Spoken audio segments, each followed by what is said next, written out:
Anyway, to the phones we go. We're going to start with Aaron in Minneapolis. You're first. It's great to have you on the EIB network. Hello. Hey, Rush. How are you? I'm good. Thank you.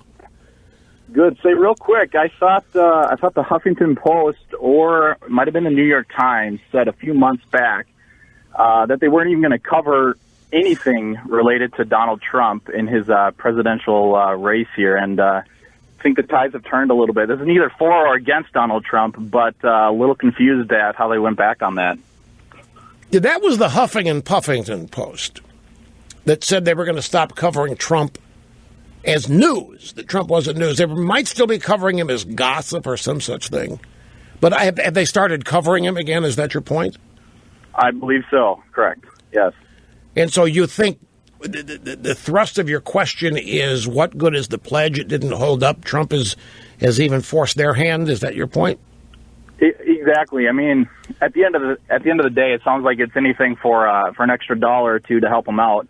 But yeah, I found it quite ironic how easily they would step back on that. Well, you know, it's almost like the point here in the story about the owners of the Arizona Diamondbacks. To them, it's an issue of morality to oppose Trump. It's the only moral thing to do.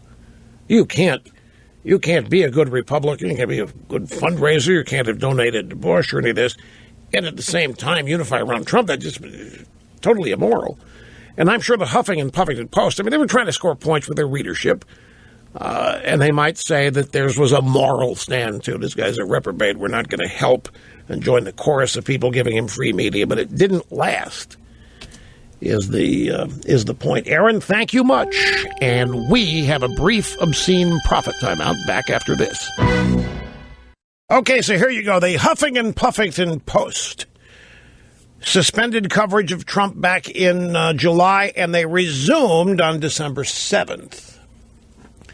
So it didn't last very long. There's much more when we get back.